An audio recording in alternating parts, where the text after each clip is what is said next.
ਸਤਿ ਸ਼੍ਰੀ ਅਕਾਲ ਜੀ ਸਾਰਿਆਂ ਨੂੰ। ਮੈਂ ਤੁਹਾਡਾ ਆਪਣਾ ਜਸਪ੍ਰੀਤ ਸਿੰਘ ਟਨੀ ਐਟ ਲਾਅ ਤੇ ਅੱਜ ਦਾ ਆਪਣਾ ਪ੍ਰੋਗਰਾਮ ਹੈ ਵੀਕਲੀ ਅਪਡੇਟਸ ਔਨ ਇਮੀਗ੍ਰੇਸ਼ਨ, ਜਿਹਦੇ ਵਿੱਚ ਆਪਾਂ ਅਮਰੀਕਨ ਇਮੀਗ੍ਰੇਸ਼ਨ ਦੀ ਗੱਲਬਾਤ ਕਰਦੇ ਹਾਂ। ਉਹਦੀਆਂ ਜਿਹੜੀਆਂ ਇੰਪੋਰਟੈਂਟ ਘਟਨਾਵਾਂ ਨੇ ਉਹਨਾਂ ਬਾਰੇ ਗੱਲ ਕਰਦੇ ਹਾਂ ਤੇ ਨਾਲ ਹੀ ਤੁਹਾਡੇ ਜਿਹੜੇ ਸਵਾਲਾਂ ਦੇ ਜਵਾਬ ਆ ਉਹ ਵੀ ਦੇਣ ਦੀ ਕੋਸ਼ਿਸ਼ ਕਰਦੇ ਹਾਂ। ਸਾਰਿਆਂ ਤੋਂ ਪਹਿਲਾਂ ਤਾਂ ਮੈਂ ਤੁਹਾਡਾ ਬਹੁਤ ਧੰਨਵਾਦੀ ਹਾਂ ਕਿ ਤੁਸੀਂ ਇਸ ਪ੍ਰੋਗਰਾਮ ਨੂੰ ਦੇਖਦੇ ਹੋ, ਲਾਈਕ ਕਰਦੇ ਹੋ, ਸ਼ੇਅਰ ਕਰਦੇ ਹੋ। ਇਸੇ ਤਰ੍ਹਾਂ ਹੀ ਕਰਦੇ ਰਹੋ ਤਾਂ ਕਿ ਹੋਰਾਂ ਤੱਕ ਵੀ ਇਹ ਪ੍ਰੋਗਰਾਮ ਪਹੁੰਚ ਸਕੇ ਤੇ ਉਹਨਾਂ ਨੂੰ ਫਾਇਦਾ ਹੋ ਸਕੇ। ਮੇਰੀ ਕੋਸ਼ਿਸ਼ ਹੁੰਦੀ ਆ ਕਿ ਸਰਲ ਜ਼ਬਾਨ ਦੇ ਵਿੱਚ ਜਿਹੜੀਆਂ ਅਮਰੀਕਨ ਇਮੀਗ੍ਰੇਸ਼ਨ ਦੀਆਂ ਡਿਵੈਲਪਮੈਂਟਸ ਨੇ ਉਹ ਤੁਹਾਡੇ ਨਾਲ ਮੈਂ ਸ਼ੇਅਰ ਕਰ ਸਕਾਂ। ਸੋ ਸਾਰਿਆਂ ਤੋਂ ਪਹਿਲਾਂ ਤਾਂ ਜਿਹੜੀਆਂ ਇੰਪੋਰਟੈਂਟ ਖਬਰਾਂ ਉਹਨਾਂ ਬਾਰੇ ਗੱਲ ਕਰਦੇ ਹਾਂ। ਪਹਿਲੀ ਖਬਰ ਇਹ ਆ ਕਿ 2 ਸੈਨੇਟਰਾਂ ਨੇ ਇੱਕ ਬਾਈਪਾਰਟੀਜ਼ਨ ਬਿੱਲ ਰੱਖਿਆ ਸੈਨੇਟ ਦੇ ਵਿੱਚ, ਜਿਹੜਾ ਕਿ ਡਾਕਾ ਰੈਸੀਪੀਐਂਟਸ ਨੂੰ ਪੱਕਾ ਕਰਨ ਵਾਸਤੇ ਅਮਰੀਕਾ 'ਚ ਗ੍ਰੀਨ ਕਾਰਡ ਦਿਵਾਉਣ ਵਾਸਤੇ ਰੱਖਿਆ ਗਿਆ। ਡਾਕਾ ਰੈਸੀਪੀਐਂਟ ਉਹ ਨੇ ਜਿਨ੍ਹਾਂ ਨੂੰ ਕਿ ਪ੍ਰੈਜ਼ੀਡੈਂਟ ਓਬਾਮਾ ਨੇ ਇੱਕ ਇੱਥੇ ਰਹਿਣ ਦੀ ਪਰਮਿਸ਼ਨ ਦੇ ਦਿੱਤੀ ਸੀ, ਨਾਲੇ ਜਿਹੜਾ ਹੈਗਾ ਉਹ ਵਰਕ ਪਰਮਿਟ ਜਾਰੀ ਕਰਤੇ ਸੀ ਇੱਕ ਐਗਜ਼ੈਕਟਿਵ ਆਰਡਰ ਦੇ ਰਾਹੀਂ। ਉਹ ਫਿਰ ਉਹਨਾਂ ਨੂੰ ਵਰਕ ਪਰਮਿਟ ਮਿਲੀ ਜਾਂਦਾ, ਇੱਥੇ ਰਹਿ ਸਕਦੇ ਨੇ, ਲੇਕਿਨ ਉਹਨੂੰ ਚੈਲੰਜ ਕੀਤਾ ਗਿਆ। ਫਿਰ ਜਿਹੜੀ ਪਿਛਲੀ ਸਰਕਾਰ ਸੀ ਟਰੰਪ ਦੀ, ਉਹਨੇ ਕੋਸ਼ਿਸ਼ ਕੀਤੀ ਉਹਨੂੰ ਖਤਮ ਕਰਨ ਦੀ। ਫਿਰ ਉਹ ਕੇਸ ਸੁਪਰੀਮ ਕੋਰਟ ਤੱਕ ਗਿਆ। ਸੁਪਰੀਮ ਕੋਰਟ ਨੇ ਕਿਹਾ ਵੀ ਤੁਸੀਂ ਇੱਦਾਂ ਖਤਮ ਨਹੀਂ ਕਰ ਸਕਦੇ, ਪ੍ਰੋਪਰ ਪ੍ਰੋਸੀਜਰ ਫੋਲੋ ਨਹੀਂ ਹੋਏ। ਇਹ ਸਰਕਾਰ ਨੇ ਦੁਬਾਰਾ ਰੀਇਨਸਟੇਟ ਕੀਤਾ। ਇਸ ਤਰ੍ਹਾਂ ਉਹ ਚੱਲਦਾ ਜਾ ਰਿਹਾ।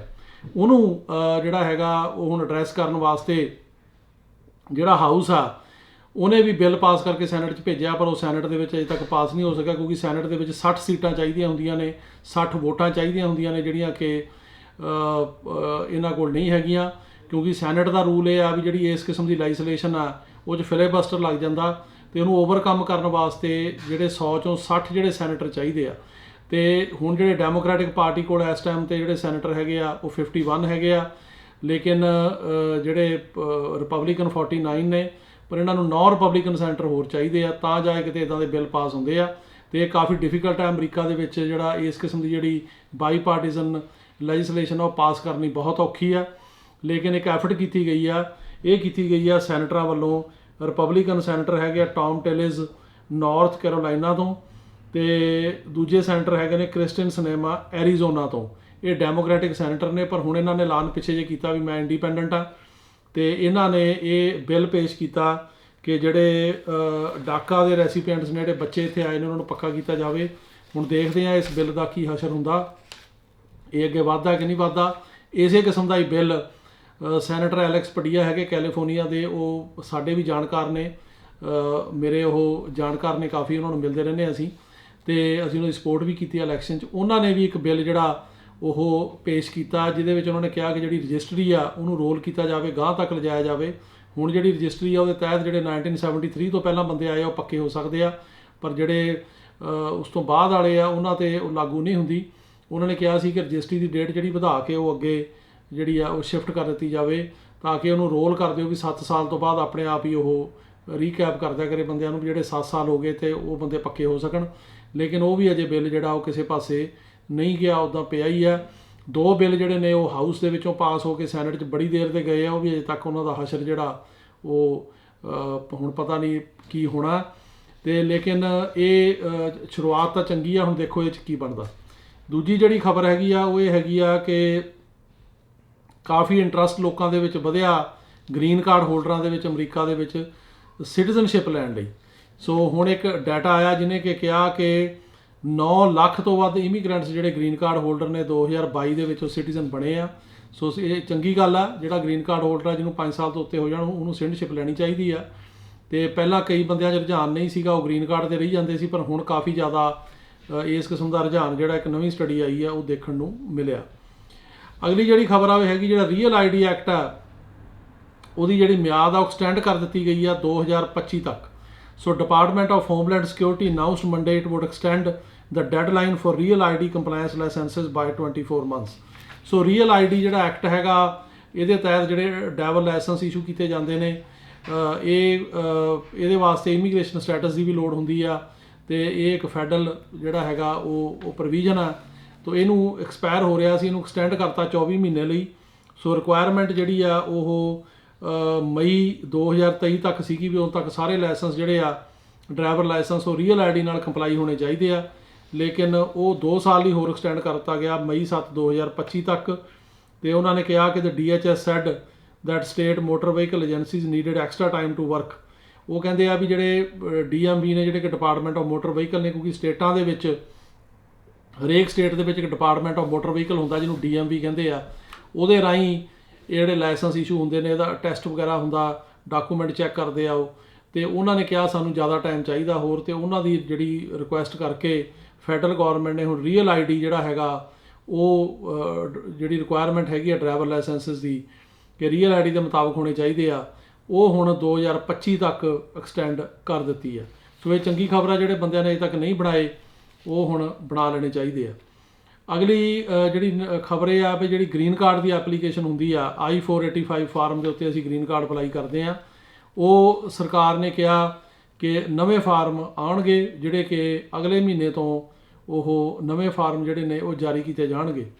ਸੋ ਜਿਹੜਾ ਫਾਰਮ I-589 ਆ ਉਹ ਫਾਰਮ ਜਿਹੜਾ ਹੈਗਾ ਉਹ December 23, 2022 ਤੋਂ ਨਵਾਂ ਫਾਰਮ ਜਿਹੜਾ ਉਹ ਸਰਕਾਰ ਲਾਗੂ ਕਰ ਰਹੀ ਆ। The new form will be required on all green card applications starting December 23, 2022। December 23 ਤੋਂ ਬਾਅਦ, ਆਹ ਸਾਲ December 23 ਤੋਂ ਬਾਅਦ ਜਿਹੜਾ ਨਵਾਂ ਫਾਰਮ ਹੈ ਉਹਦੇ ਉੱਤੇ ਹੀ I-485 ਦੀ ਐਪਲੀਕੇਸ਼ਨ ਜਾਏਗੀ। ਜੇ ਉਹ ਤੁਸੀਂ ਪੁਰਾਣੇ ਫਾਰਮ 'ਤੇ ਭੇਜੋਗੇ ਤਾਂ ਉਹ ਸਰਕਾਰ ਰਿਜੈਕਟ ਕਰ ਦੇਗੀ, ਉਹ ਫਿਰ ਦੁਬਾਰਾ ਜਿਹੜੀ ਆ ਉਹ ਭਰਨੀ ਪੈਣੀ ਆ। ਤੇ ਜਿਹੜਾ DHS ਨੇ ਜਿਹੜਾ ਪਬਲਿਕ ਚਾਰਜ ਰੂਲ ਨਵਾਂ ਬਣਾਇਆ ਸੀ ਉਹ ਵੀ ਹੁਣ ਇਫੈਕਟ ਦੇ ਵਿੱਚ ਦਸੰਬਰ ਤੋਂ ਲਾਗੂ ਹੋਣ ਜਿਹੜਾ ਉਹ ਜਾ ਰਿਹਾ। ਇਹਦੇ ਨਾਲ ਨਾਲ ਜਿਹੜੀ ਹੋਰ ਇੰਪੋਰਟੈਂਟ ਖਬਰ ਆ ਉਹ ਇਹ ਹੈਗੀ ਆ ਕਿ ਪ੍ਰੈਜ਼ੀਡੈਂਟ ਬਾਈਡਨ ਨੇ ਮੈਰਿਜ ਇਕੁਐਲਿਟੀ ਬਿੱਲ ਜਿਹੜਾ ਹੈਗਾ ਉਹ ਸਾਈਨ ਕੀਤਾ, ਜਿਹੜਾ ਕਿ ਦੋਨਾਂ ਹਾਊਸਿਸ ਨੇ ਮਤਲਬ ਪਾਸ ਕੀਤਾ। ਇਹਦਾ ਨਾਂ ਹੈ ਰਿਸਪੈਕਟ ਫॉर ਮੈਰਿਜ ਐਕਟ, ਤੇ ਇਹ ਹਾਊਸ ਨੇ ਪਿਛਲੇ ਹਫਤੇ ਪਾਸ ਕੀਤਾ ਸੀਗਾ। ਤੇ ਇਹ ਜਿਹੜਾ ਸੁਪਰੀਮ ਕੋਰਟ ਦਾ ਡਿਸੀਜਨ ਸੀ ਰੋ ਵਰਸਸ ਵੇਡ, ਇਹਨੂੰ ਜਿਹੜਾ ਉਹਨਾਂ ਨੇ ਓਵਰਟਰਨ ਕੀਤਾ ਸੀ। ਤੇ ਇਹਦੇ ਵਾਸਤੇ ਕਈਆਂ ਦੇ ਵਿੱਚ ਇਹ ਜਿਹੜਾ ਹੈਗਾ ਉਹ ਐਪਰੀਹੈਂਸ਼ਨ ਸੀਗੀ ਲਾਅ ਮੇਕਰਸ ਦੇ ਵਿੱਚ ਕਿ ਜਿਹੜਾ ਗੇ ਮੈਰਿਜ ਦਾ ਰਾਈਟ ਹੈ ਉਹਨੂੰ ਕਿਤੇ ख़त्म ਨਾ ਕੋਈ ਵੀ ਜਿਹੜੀ ਹੈਗੀ ਹੈ ਗੌਰਮੈਂਟ ਕਰੇ ਜਾਂ ਸੁਪਰੀਮ ਕੋਰਟ ਕਰੇ। ਉਹਦੇ ਵਾਸਤੇ ਇਹ ਬਿੱਲ ਜਿਹੜਾ ਹੈਗਾ ਇਹ ਲਿਆਂਦਾ ਗਿਆ, ਇਹ ਪਾਸ ਕੀਤਾ ਗਿਆ। ਤੇ ਇਹ ਜਿਹੜਾ ਬਿੱਲ ਹੈ ਇਹ ਦ new law ensures federal recognition of marriages regardless of sex, race, ethnicity or national origin and requires all states to recognize valid marriages conducted in places where they are legal।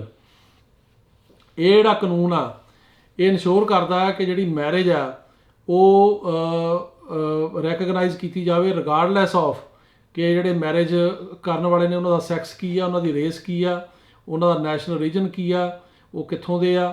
ਤੇ ਹਰੇਕ state ਜਿਹੜੀ ਆ ਉਹਨੂੰ recognise ਇਹ ਲਾ ਜਿਹੜਾ ਉਹ ਕਰਨਾ ਪਏਗਾ ਜੇ ਉਹ ਮੈਰਿਜ ਜਿਹੜੀ ਆ ਉਹ ਇੱਕ ਸਟੇਟ ਦੇ ਵਿੱਚ ਰਜਿਸਟਰ ਹੋਈ ਹੈ ਜਿਹੜੀ ਸਟੇਟ ਉਹਨੂੰ ਵੈਲਿਡ ਕਹਿੰਦੀ ਆ। ਫੋਰ ਐਗਜ਼ਾਮਪਲ ਜਿਹੜੀਆਂ ਸਟੇਟਾਂ ਦੇ ਵਿੱਚ ਜਿਹੜੀ ਗੇ ਮੈਰਿਜ ਆ, ਜਿਹੜੀ ਕਿ ਸੇਮ ਸੈਕਸ ਕਪਲਸ ਦੇ ਵਿੱਚ ਮੈਰਿਜ ਹੁੰਦੀ ਹੈ, ਜਿਵੇਂ ਜਿਹੜੇ ਬੰਦਿਆਂ ਨਾਲ ਕਰਾਉਂਦੇ ਆ ਜਾਂ ਲੇਡੀਜ਼ ਨਾਲ ਕਰਾਉਂਦੀਆਂ ਨੇ, ਜਿਹੜੀ ਇਸ ਕਿਸਮ ਦੀ ਮੈਰਿਜ ਆ ਉਹ ਮੈਰਿਜ ਕਾਫੀ ਸਟੇਟਾਂ ਦੇ ਵਿੱਚ ਲੀਗਲ ਆ ਅਮਰੀਕਾ 'ਚ। ਜਿਹੜੀਆਂ ਸਟੇਟਾਂ ਦੇ ਵਿੱਚ ਉਹ ਲੀਗਲ ਆ ਜੇ ਉੱਥੇ ਉਹ ਰਜਿਸਟਰ ਹੋਈ ਆ, ਤਾਂ ਜਿਹੜੀਆਂ ਸਟੇਟਾਂ ਦੇ ਵਿੱਚ ਨਹੀਂ ਵੀ ਉਹ ਅਲਾਊਡ ਹੈਗੀ ਉਹਨਾਂ ਨੂੰ ਵੀ ਇਹ ਐਕਟ ਕਹਿੰਦਾ ਵੀ ਉਹ ਮੈਰਿਜ ਨੂੰ ਮਾਨਤਾ ਦੇਣੀ ਪਏਗੀ, ਉਹ ਮੈਰਿਜ ਨੂੰ ਮੰਨਣਾ ਪਏਗਾ। ਇਹ ਜਿਹੜਾ ਐਕਟ ਹੈ ਰਿਪੀਲ ਕਰਦਾ, ख़त्म ਕਰਦਾ ਡਿਫੈਂਸ ਆਫ ਮੈਰਿਜ ਐਕਟ ਨੂੰ, ਜਿਹੜੀ ਕਿ ਐਕਟ ਇਹ ਕਹਿੰਦਾ ਸੀ ਕਿ ਜਿਹੜੀ ਮੈਰਿਜ ਹੈ ਉਹ ਸਿਰਫ ਲੀਗਲ ਯੂਨੀਅਨ ਹੈ between a man and a woman as husband and wife. So ਜਿਹੜਾ ਡਿਫੈਂਸ ਆਫ ਮੈਰਿਜ ਐਕਟ ਸੀਗਾ ਉਹਨੂੰ ਇਹ ਐਕਟ ਜਿਹੜਾ ਉਹ ख़त्म ਕਰ ਦਿੰਦਾ, ਰਿਪੀਲ ਕਰ ਦਿੰਦਾ। ਉਹ ਐਕਟ ਇਹ ਕਹਿੰਦਾ ਸੀਗਾ ਵੀ ਵਿਆਹ ਸਿਰਫ ਆਦਮੀ ਤੇ ਔਰਤ ਦੇ ਵਿੱਚ ਹੀ ਹੋ ਸਕਦਾ, ਪਰ ਜਿਹੜਾ ਇਹ ਐਕਟ ਪਾਸ ਹੋਇਆ ਹੁਣ ਨਵਾਂ ਰਿਸਪੈਕਟ ਫॉर ਮੈਰਿਜ ਐਕਟ, ਇਹ ਕਹਿੰਦਾ ਵੀ ਜਿਹੜਾ ਵਿਆਹ ਆ ਉਹ ਆਦਮੀ ਤੇ ਔਰਤ ਦੇ ਵਿੱਚ ਵੀ ਹੋ ਸਕਦਾ, ਪਰ ਦੋ ਆਦਮੀਆਂ ਦੇ ਵਿੱਚ ਵੀ ਹੋ ਸਕਦਾ, ਦੋ ਔਰਤਾਂ ਦੇ ਵਿੱਚ ਵੀ ਹੋ ਸਕਦਾ। ਸੋ ਇਹ ਜਿਹੜਾ ਐਕਟ ਹੈਗਾ ਬੇਸਿਕਲੀ ਜਿਹੜੇ ਗੇ ਮੈਰਿਜ ਦੇ ਰਾਈਟਸ ਨੇ ਉਹਨਾਂ ਨੂੰ ਪ੍ਰੋਟੈਕਟ ਕਰਨ ਵਾਸਤੇ ਇਹ ਐਕਟ ਪਾਸ ਕੀਤਾ ਗਿਆ। ਇਹਨੂੰ ਸੈਨੇਟ ਨੇ ਕੀਤਾ, ਹਾਊਸ ਨੇ ਕੀਤਾ, ਹੁਣ ਪ੍ਰੈਜ਼ੀਡੈਂਟ ਨੇ ਸਾਈਨ ਕਰਤਾ ਤੇ ਇਹ ਹੁਣ ਲਾ ਜਿਹੜਾ ਹੈਗਾ ਉਹ ਬਣ ਗਿਆ। ਤੇ ਇਹਨੂੰ ਹੁਣ ਜਿਹੜਾ ਹੈਗਾ ਇਹ ਕਾਫੀ ਵੱਡੀ ਜਿਹੜੀ ਵਿਕਟਰੀ ਆ ਉਹ ਮੰਨੀ ਜਾ ਰਹੀ ਆ, ਖਾਸ ਕਰਕੇ ਉਹਨਾਂ ਬੰਦਿਆਂ ਦੁਆਰਾ ਜਿਹੜੇ ਕਿ ਗੇ ਮੈਰਿਜਸ ਦੇ ਹੱਕ 'ਚ ਨੇ, ਉਹਨੂੰ ਫੇਵਰ ਕਰਦੇ ਨੇ, ਉਹਨਾਂ ਵਾਸਤੇ ਇਹ ਬਹੁਤ ਵੱਡੀ ਜਿਹੜੀ ਆ ਉਹ ਜਿੱਤ ਆ। ਤੇ ਇਸ ਤੋਂ ਇਲਾਵਾ ਜਿਹੜੀ ਅਗਲੀ ਇੰਪੋਰਟੈਂਟ ਖਬਰ ਹੈਗੀ ਆ ਉਹ ਇਹ ਹੈਗੀ ਆ ਕਿ ਜਿਹੜਾ ਬੌਂਡ ਅਸੀਂ ਪੇ ਕਰਦੇ ਆ, ਜਿਵੇਂ ਕਈ ਬੰਦੇ ਉੱਥੋਂ ਜਿਹੜਾ ਜੇਲ੍ਹ 'ਚੋਂ ਛੁੱਟ ਕੇ ਆਉਂਦੇ ਆ ਬੌਂਡ ਪੇ ਕਰਦੇ ਆ, ਉਹ ਬੌਂਡ ਜਿਹੜਾ ਹੈਗਾ ਉਹ ਕਈ ਵਾਰੀ ਬਹੁਤ ਔਖਾ ਹੁੰਦਾ ਹੈ ਜਾਂ ਕਾਫੀ ਜ਼ਿਆਦਾ ਉਹਦੀ ਅਮਾਊਂਟ ਜਿਹੜੀ ਆ ਉਹ ਰੱਖੀ ਜਾਂਦੀ ਆ।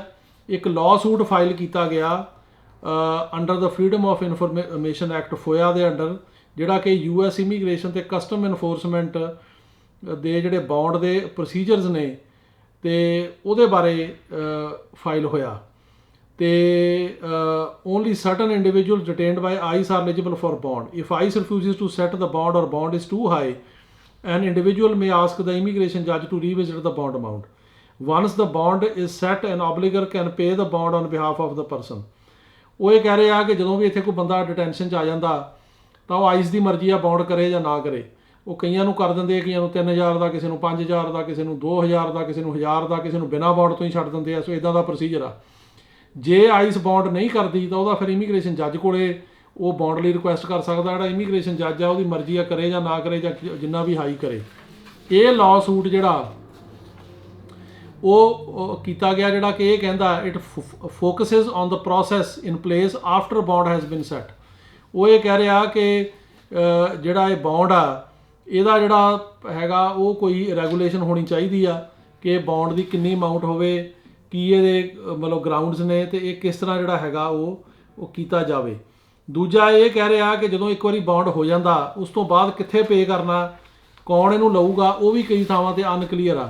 ਸੋ ਇਸ ਕਰਕੇ ਜਿਹੜੇ ਆਰਜ਼ ਆਫ ਆਪਰੇਸ਼ਨ ਹੈਗੇ ਆ ਉਹ ਵੀ ਆਈਸ ਦੇ ਕਲੀਅਰ ਨਹੀਂ। ਕਈ ਥਾਵਾਂ 'ਤੇ ਬੰਦੇ ਪੇ ਕਰਨ ਜਾਂਦੇ ਆ, ਉਹ ਕਹਿੰਦੇ ਜੀ ਇਹ ਤਾਂ ਹੁਣ ਕੱਲ੍ਹ ਨੂੰ ਆਇਓ, ਹੁਣ ਆਫਿਸ ਬੰਦ ਹੋ ਗਿਆ, ਸਾਡੇ ਕੋਲ ਜਗ੍ਹਾ ਹੈ ਨਹੀਂ ਗੀ, ਅਤੇ ਉਹ ਫਿਰ ਬੰਦਿਆਂ ਨੂੰ ਕਈ ਦਿਨ ਵੇਟ ਕਰਨੀ ਪੈਂਦੀ ਆ। ਅਤੇ ਇਸ ਕਰਕੇ ਇਹ ਜਿਹੜਾ ਹੁਣ ਮੈਮੋ ਆ ਸਰਕਾਰ ਦਾ, ਉਹ ਕਹਿੰਦਾ ਵੀ 9 ਵਜੇ ਤੋਂ ਲੈ ਕੇ 3 ਵਜੇ ਤੱਕ ਬੌਂਡ ਪੇ ਹੁੰਦਾ, ਪਰ ਉਹ ਵੀ ਜਿਹੜਾ ਹੈਗਾ ਸਟ੍ਰਿਕਟਲੀ ਫੋਲੋ ਨਹੀਂ ਕੀਤਾ ਜਾਂਦਾ।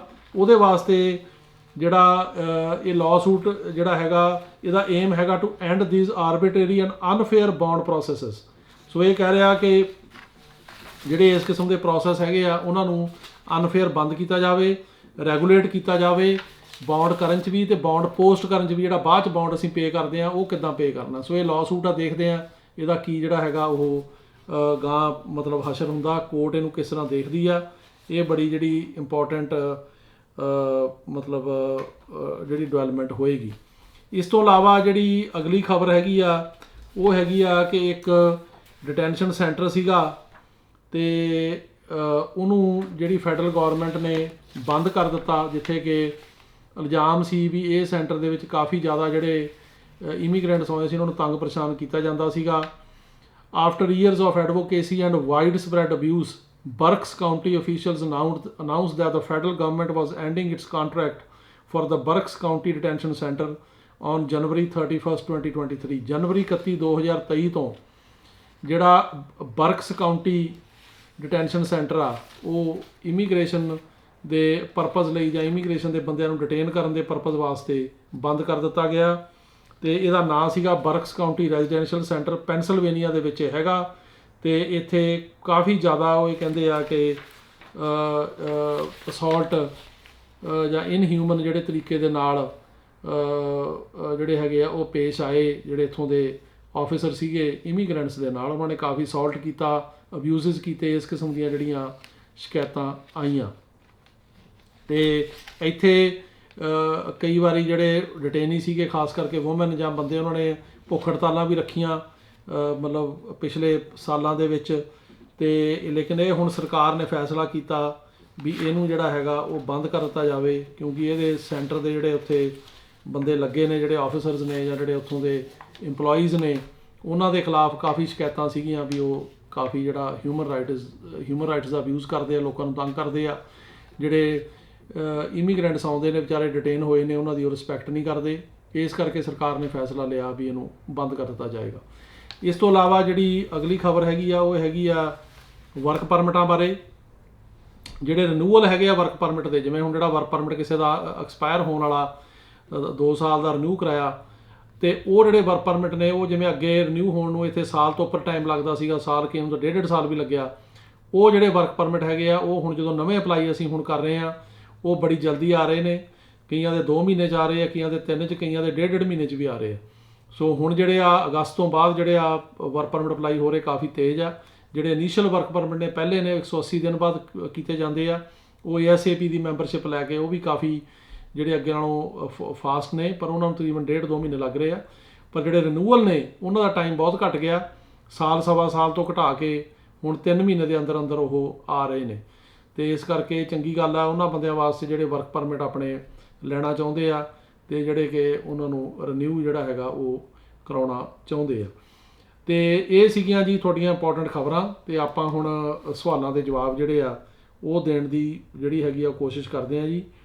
ਪਹਿਲਾ ਜਿਹੜਾ ਸਵਾਲ ਹੈਗਾ ਸਾਡੇ ਕੋਲ ਉਹ ਹੈਗਾ ਜੀ, ਉਹ ਇਹ ਕਹਿ ਰਹੇ ਆ ਕਿ ਇਹ ਦੱਸੋ ਕਿ ਜਿਹੜੀਆਂ ਇਹ ਕੈਟਾਗਰੀਆਂ ਹੈਗੀਆਂ ਇਹ ਕਦੋਂ ਤੇਜ਼ ਹੋਣਗੀਆਂ।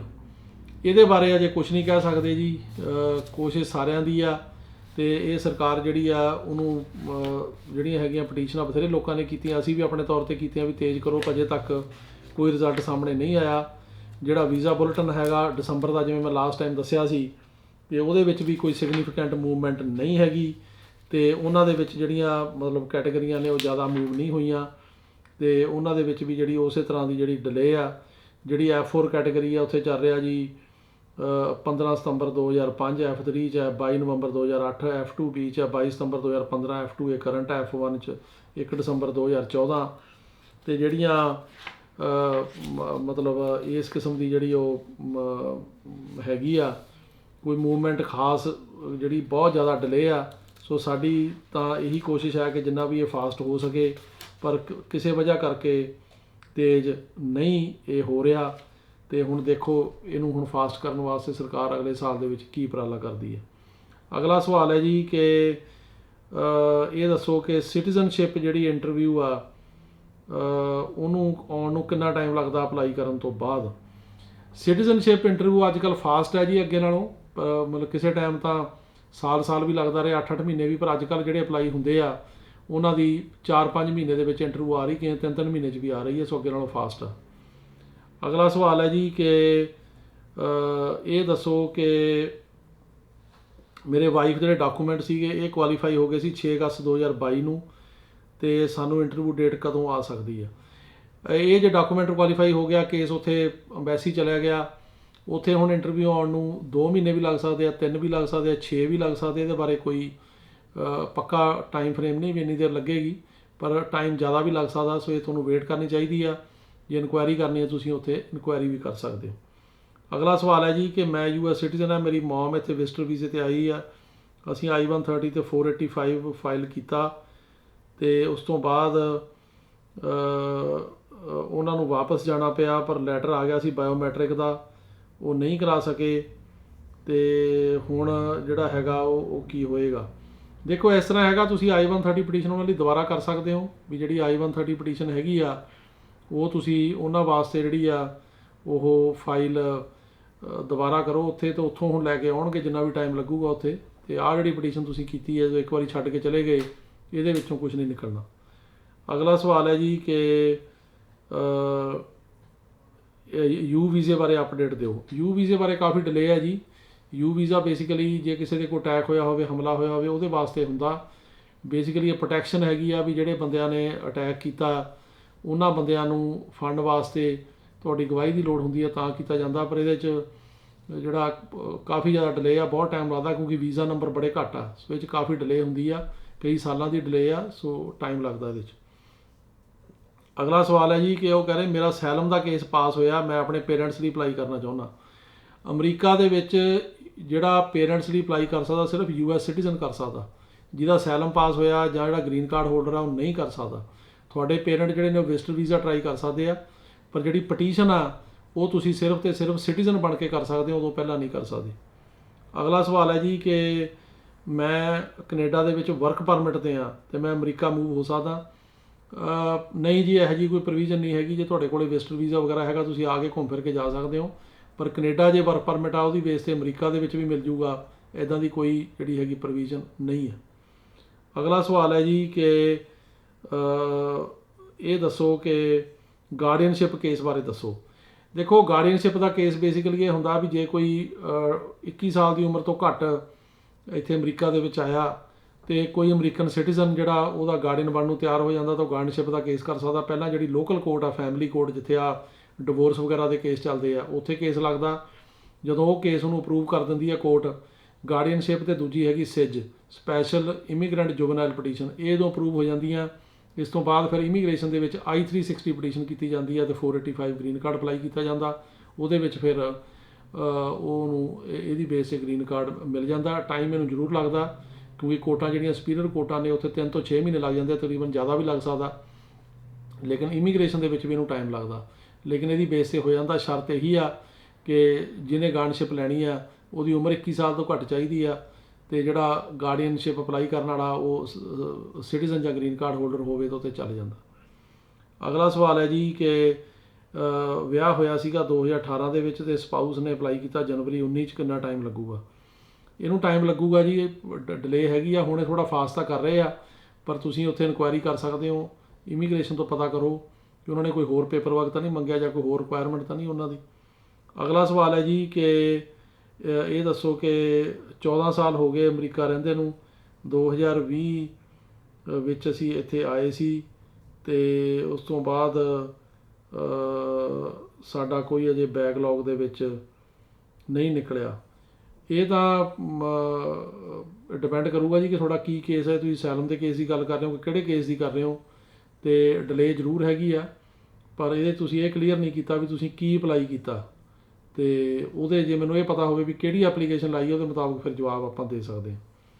ਅਗਲਾ ਸਵਾਲ ਹੈ ਜੀ ਕਿ ਮੈਂ ਵਰਕ ਪਰਮਿਟ ਰਿਨਿਊ ਦਾ ਜਨਵਰੀ 'ਚ ਅਪਲਾਈ ਕੀਤਾ ਸੀਗਾ ਅਤੇ ਉਦੋਂ ਬਾਅਦ ਮੇਰਾ 4 ਮਹੀਨੇ ਰਿਨਿਊ ਹੋ ਗਿਆ ਅਤੇ ਅਜੇ ਤੱਕ ਨਹੀਂ ਆਇਆ।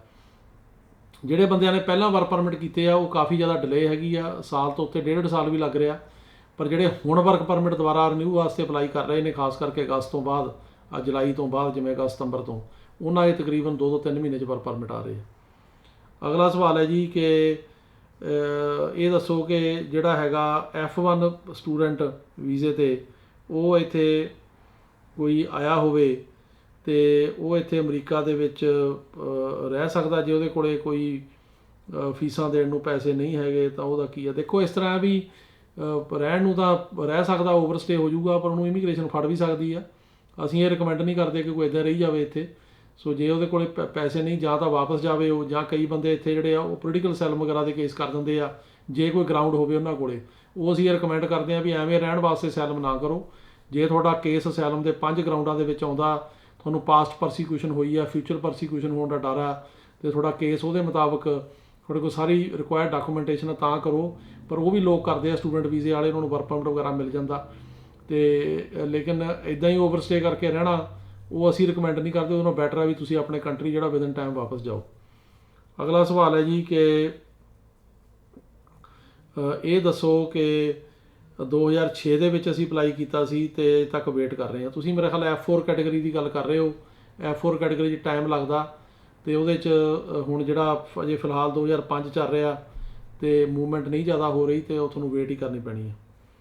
ਅਗਲਾ ਸਵਾਲ ਹੈ ਜੀ ਕਿ ਸਟੂਡੈਂਟ ਜਿਹੜਾ ਉਹ ਕੀ ਅਸਾਈਲਮ ਅਪਲਾਈ ਕਰ ਸਕਦਾ? ਮੈਂ ਇਹਦੇ ਬਾਰੇ ਦੱਸ ਕੇ ਹਟਿਆ ਜੀ ਹੁਣੇ ਹੀ ਕਿ ਸਟੂਡੈਂਟ ਵੀਜ਼ੇ ਵਾਲੇ ਅਸਾਈਲਮ ਕਰ ਸਕਦੇ ਆ। ਅਸਾਈਲਮ ਕੋਈ ਵੀ ਕਰ ਸਕਦਾ, ਜਿਹੜਾ ਇੱਥੇ ਇਲੀਗਲ ਬਾਰਡਰ ਕ੍ਰੋਸ ਕਰਕੇ ਆਇਆ ਉਹ ਵੀ ਕਰ ਸਕਦਾ, ਜਿਹੜਾ ਸਟੂਡੈਂਟ ਵੀਜ਼ੇ 'ਤੇ ਆਇਆ ਉਹ ਵੀ ਕਰ ਸਕਦਾ, ਜਿਹੜਾ ਵਿਜ਼ਟਰ ਵੀਜ਼ੇ 'ਤੇ ਆਇਆ ਉਹ ਵੀ ਕਰ ਸਕਦਾ, ਜਿਹੜਾ ਫੜਿਆ ਗਿਆ ਉਹ ਵੀ ਕਰ ਸਕਦਾ, ਜਿਹੜਾ ਨਹੀਂ ਫੜਿਆ ਗਿਆ ਸੇਫ ਆ ਗਿਆ ਉਹ ਵੀ ਕਰ ਸਕਦਾ, ਕੋਈ ਵੀ ਕਰ ਸਕਦਾ। ਪਰ ਕੇਸ ਜਿਹੜੇ ਅਸਾਈਲਮ ਦੇ 5 ਗਰਾਊਂਡ ਆ ਉਹਦੇ ਵਿੱਚ ਹੋਣਾ ਚਾਹੀਦਾ। ਕੇਸ ਜਿਹੜਾ ਅਸਾਈਲਮ ਦਾ ਉਹਦਾ ਮੇਨ ਜਿਹੜਾ ਹੈਗਾ ਉਹ ਪਰਸੀਕਿਊਸ਼ਨ ਹੋਈ ਹੋਵੇ ਪਹਿਲਾਂ, ਕਿ ਉਹਨੂੰ ਖਤਰਾ ਹੋਵੇ ਆਪਣੀ ਕੰਟਰੀ ਜਾਣ ਦਾ, ਪਹਿਲਾਂ ਵੀ ਕੁੱਟਮਾਰ ਹੋਈ ਆ, ਨੁਕਸਾਨ ਹੋਇਆ, ਉਹਨੂੰ ਇਹ ਡਰ ਆ ਵੀ ਵਾਪਸ ਗਿਆ ਤਾਂ ਉੱਥੇ ਉਹ ਸੇਫ ਨਹੀਂ ਹੋਏਗਾ, ਇਹ ਉਹਨੂੰ ਪ੍ਰੂਵ ਕਰਨਾ ਪੈਣਾ।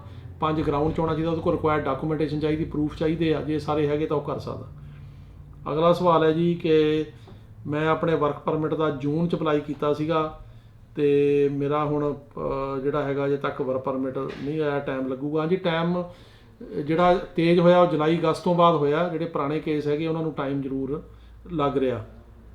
ਅਗਲਾ ਸਵਾਲ ਹੈ ਜੀ ਕਿ ਵਿਦਾਊਟ ਚਿਲਡਰਨ ਕਪਲ ਦਾ ਮੈਕਸੀਕੋ ਬਾਰਡਰ 'ਤੇ ਬੌਂਡ ਪੈਂਦਾ ਕਿ ਨਹੀਂ? ਇਹ ਡਿਪੈਂਡ ਕਰਦਾ ਜੀ ਉਹਨਾਂ ਉੱਤੇ। ਕਈਆਂ ਨੂੰ ਤਾਂ ਪਾ ਦਿੰਦੇ ਆ, ਕਈਆਂ ਨੂੰ ਉਹ ਡਿਟੈਂਸ਼ਨ ਸੈਂਟਰਾਂ 'ਚ ਲੈ ਜਾਂਦੇ ਆ। ਉੱਥੇ ਫਿਰ ਜਿਹੜੀ ਇੰਟਰਵਿਊ ਵਗੈਰਾ ਹੁੰਦੀ ਹੈ, ਜੇ ਇੰਟਰਵਿਊ ਪਾਸ ਕਰਨ ਤਾਂ ਬੰਦਾ ਬਾਹਰ ਆ ਸਕਦਾ, ਅਤੇ ਕਈਆਂ ਨੂੰ ਇਹ ਇੰਟਰਵਿਊ ਤੋਂ ਬਿਨਾਂ ਵੀ ਬੌਂਡ ਕਰਨ ਦੇ। ਡਿਪੈਂਡ ਕਰੇਗਾ ਉਹਨਾਂ ਦੇ ਉੱਤੇ। ਇਹਦੇ 'ਚ ਕੋਈ ਕਲੀਅਰ ਸਿਚੁਏਸ਼ਨ ਜਿਹੜੀ ਆ ਉਹ ਨਹੀਂ ਹੈਗੀ। ਅਗਲਾ ਸਵਾਲ ਹੈ ਜੀ ਕਿ ਮੈਂ 2018 ਵਿੱਚ ਯੂ ਵੀਜ਼ਾ ਅਪਲਾਈ ਕੀਤਾ ਸੀ, ਕਿੰਨਾ ਟਾਈਮ ਲੱਗੂਗਾ? ਜੀ ਇਹਨੂੰ ਕਾਫੀ ਟਾਈਮ ਲੱਗਦਾ, ਅਤੇ ਇਸ ਕਰਕੇ ਤੁਹਾਨੂੰ ਵੇਟ ਕਰਨੀ ਪੈਣੀ ਹੈ। 5-6 ਸਾਲ ਦਾ ਪ੍ਰੋਸੀਜਰ ਘੱਟੋ ਘੱਟ, ਜ਼ਿਆਦਾ ਟਾਈਮ ਵੀ ਲੱਗ ਸਕਦਾ। ਅਗਲਾ ਸਵਾਲ ਹੈ ਜੀ ਕਿ ਅਸਾਈਲਮ ਤੋਂ ਬਾਅਦ ਗ੍ਰੀਨ ਕਾਰਡ ਅਪਲਾਈ ਕੀਤੇ ਨੂੰ 228 ਦਿਨ ਤੋਂ ਉੱਤੇ ਹੋ ਗਏ। ਲੱਗ ਰਿਹਾ ਜੀ ਟਾਈਮ ਅੱਜ ਕੱਲ੍ਹ ਤਕਰੀਬਨ 2 ਤੋਂ 2.5 ਸਾਲ ਵੀ ਲੱਗ ਰਹੇ ਕਈਆਂ ਨੂੰ ਸਾਲ 1.5 ਸਾਲ 'ਚ ਵੀ ਆ ਰਿਹਾ, ਪਰ ਕਈਆਂ ਨੂੰ 2 ਸਾਲ ਤੋਂ ਉੱਪਰ ਵੀ ਹੋ ਗਏ। ਸੋ ਟਾਈਮ ਲੱਗ ਰਿਹਾ। ਅਤੇ ਅਗਲਾ ਸਵਾਲ ਹੈ ਜੀ ਕਿ ਮੈਨੂੰ ਕਿਸ ਤਰ੍ਹਾਂ ਦੇ ਬਿਆਨ ਦੇਣੇ ਚਾਹੀਦੇ ਕਿ ਐਕਸੈਪਟ ਹੋ ਜਾਣ। ਇਹ ਡਿਪੈਂਡ ਕਰਦਾ ਜੀ ਤੁਹਾਡੇ ਉੱਤੇ ਕਿ ਤੁਹਾਡਾ ਕੇਸ ਹੈ ਕੀ ਤੁਹਾਡੀ ਸਟੇਟਮੈਂਟ ਹੈ, ਕੀ ਤੁਹਾਡੇ ਨਾਲ ਹੋਇਆ, ਉਹਦੇ ਮੁਤਾਬਕ ਹੀ ਹੋਣੇ ਚਾਹੀਦੇ ਆ।